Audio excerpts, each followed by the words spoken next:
So I don't know about you, but I have got veuve clicquot taste on an Andre budget. I mentioned in previous videos that I have big plans for my property. I want to add a lot more garden beds. I want to expand my garden beds. I want to build borders around my chicken coop. But this means that I'm going to need a lot more vegetation, if you know what I mean. In my previous video, I shared some tips that have helped me in the past before starting my seed order. And I've taken my own tips into consideration. I have a really great list. I know what I'm going to start from seed. I know what I'm going to share with my friends. I know what I'm going to buy at my plant sale. Why would I grow perennials from seed? I can just get them at the garden center. Yeah, I sure can if I was made of money, but I'm not. And so that's one of the reasons why I want to start perennials from seed. A 1-gallon container of a perennial at a garden center can go anywhere from $12 to $25. That's a lot of money. So it's not like it's unfairly priced. It's just the labor and work is built into those prices. If I'm already doing the labor at home, why wouldn't I start them from seed and save that money? Number two, most of these really large greenhouses that nurseries purchase from, they're down south. They're huge operations. They're getting shipped all over the country. For me, I'd prefer to lower my carbon footprint a little bit and just grow from home. Not only when you grow from home and you start from seed, these perennials tend to be more hardier because they're already adapted to your climate. Another reason why I'm growing from seed is I get that control and/or variety that I'm looking for. Like maybe I want a specific type of dark, moody, gothy columbine for some shady areas. I'm not gonna find that in the garden center, or I'm gonna have a hard time looking. Another great reason to start perennials from seed is you don't necessarily need to sacrifice your precious grow room space for them.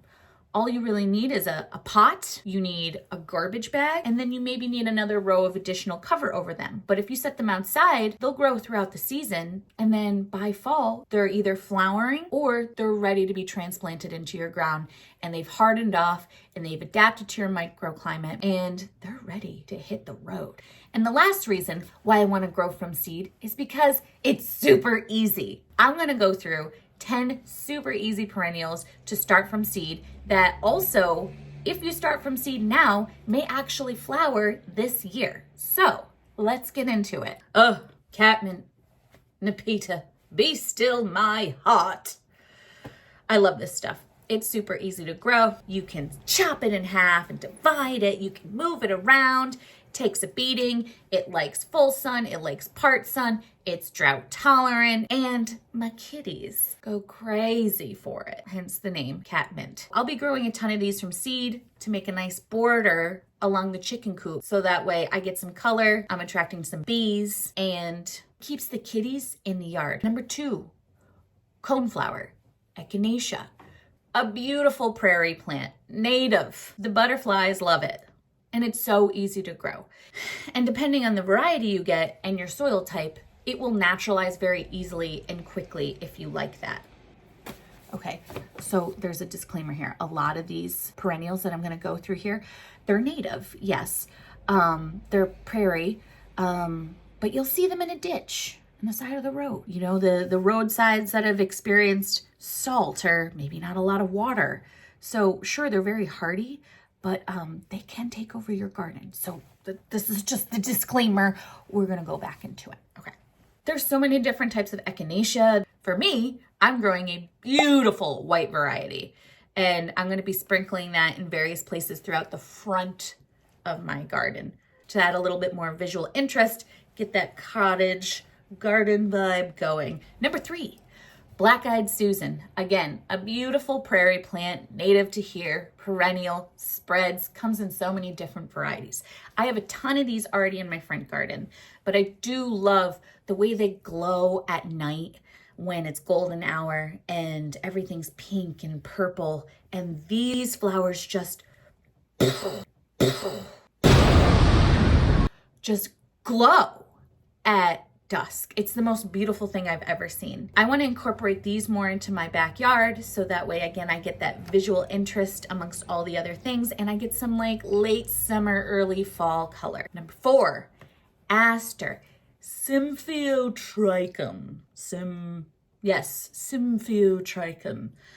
Now I'm using a lot of the botanical words because I know that there might be some people that might come for me in the future. You call yourself a garden person? So we're gonna learn together, and I'm just gonna start using the botanical names. I'll list it right here.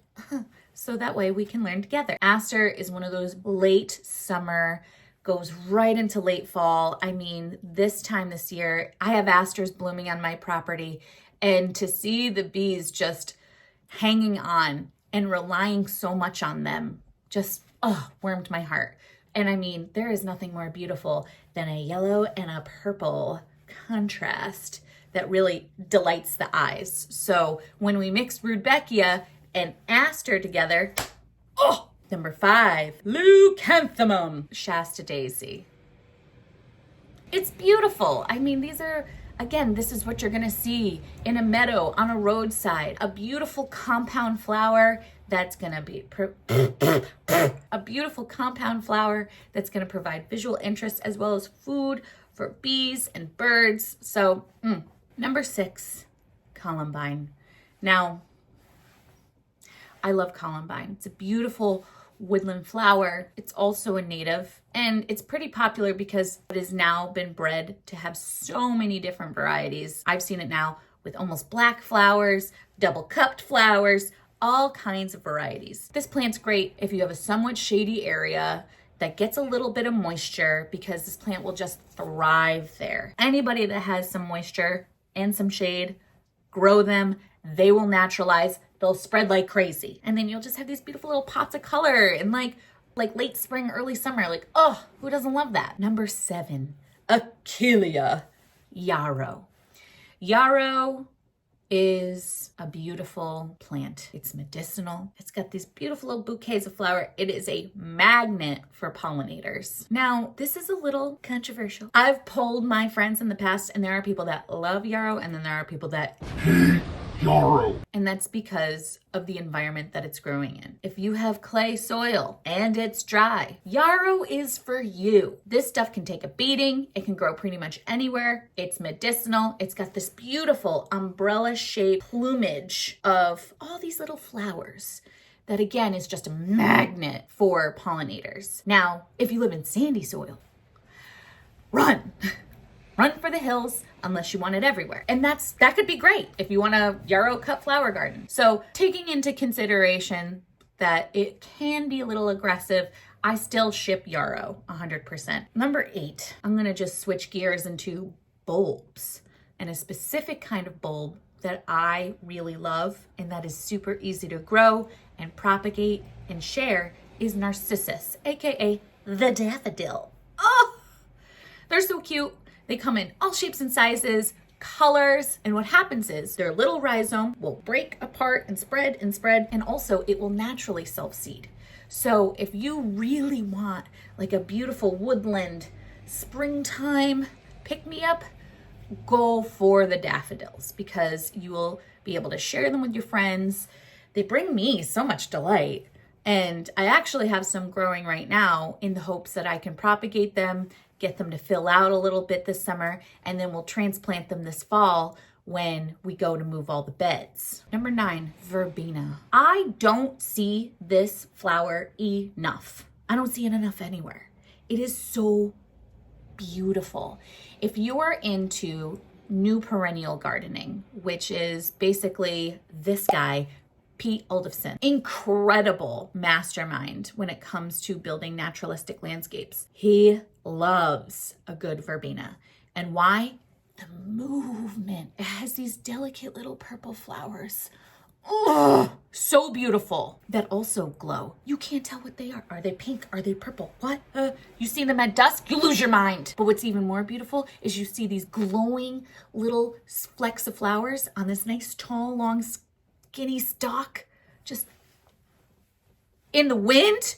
It's like seeing a cast member from Baywatch just like running down the beach. It's just so beautiful. Number 10 is Agastache. Now, some people say Agastache, some people say hyssop. Call it whatever you want, just don't call it late for dinner. You know what I'm saying? There are tons of varieties of hyssops. So there is Agastache. These are beautiful flowers, trumpety, perfect attractors for hummingbirds. Agastache is beautiful. It is in the mint family, so it's got some bones on it. It's ready to travel. It's ready to party. It will spread if it's in the right environment, so just keep that in mind. But there's also so many different varieties. These are all incredibly fragrant. Like, you can walk outside and get a full whiff of these babies and not be disappointed. They also are medicinal. If you're looking for a nice tea, if you're starting a tea garden, this is a great perennial to have in there. It's always gonna be there. You get your lemon balm, you get your agastache, you're good to go. So there we have it, the 10 varieties. Now, I'm super excited about these. I'm growing a lot of these this season. Are you gonna grow some? I'd really love to hear in the comments what easy perennials people love to grow from scratch to share with their friends or to put in their garden. So feel free to leave a comment and also like and subscribe because I'll be here every week putting out a new video. Thank you so much for tuning in, and just remember, the love is worth the labor.